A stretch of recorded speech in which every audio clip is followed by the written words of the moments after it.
अगर आप भी चाहते हैं बिट्टू मलंगिया इंटरटेनमेंट का ऑडियो वीडियो सबसे पहले आप तक पहुंचे, तो लाल बटन को दबाकर चैनल को सब्सक्राइब करें और बेल आइकन दबाना ना भूलें।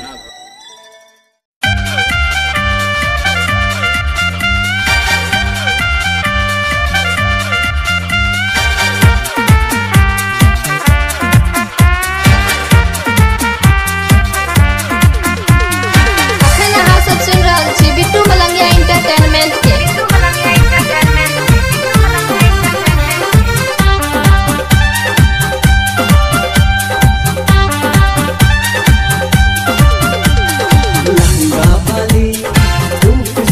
लहंगा वाली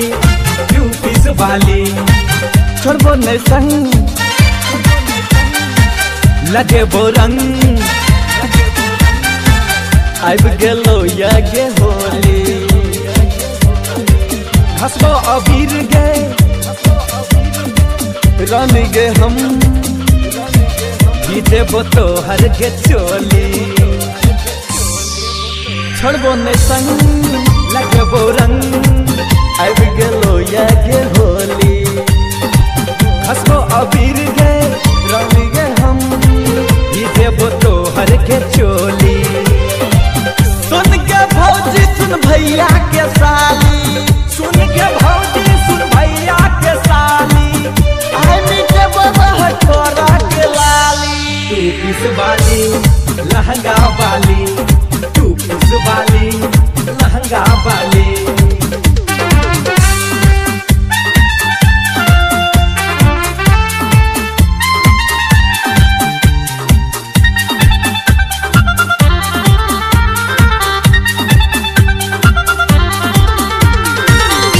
बिट्टू मलंगिया मधुबनी भांग के गोला में तोरे देखे छियो सुन गे हमारे डार्लिंग लो नहीं भ जाए बॉडी के बैटरी ना रहल छे गे वारली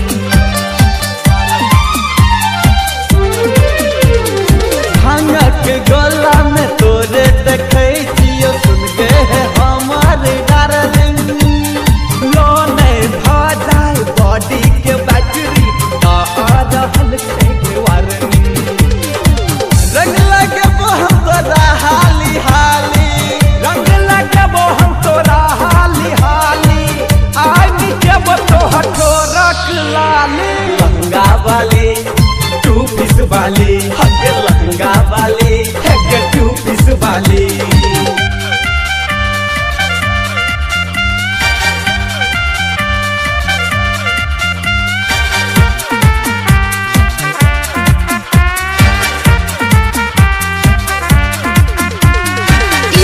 बिट्टू मलंगिया मधुबनी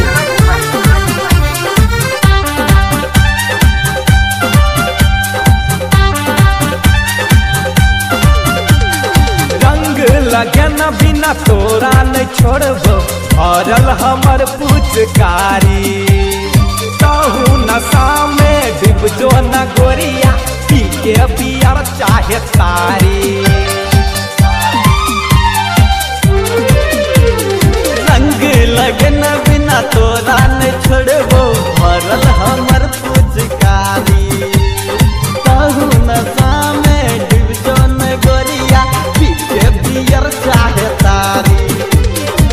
चोली के भीतर भीतर रंगबो हम खाली चोली के भीतर भीतर रंगबो हम खाली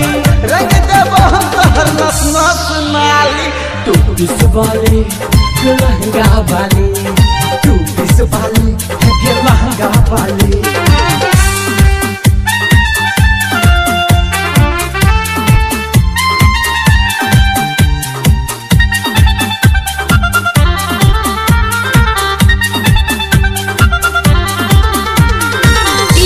बिट्टू मलंगिया मधुबनी तोहर खातिर हम बनलोगे जोगिया गाबै छी होली के गाना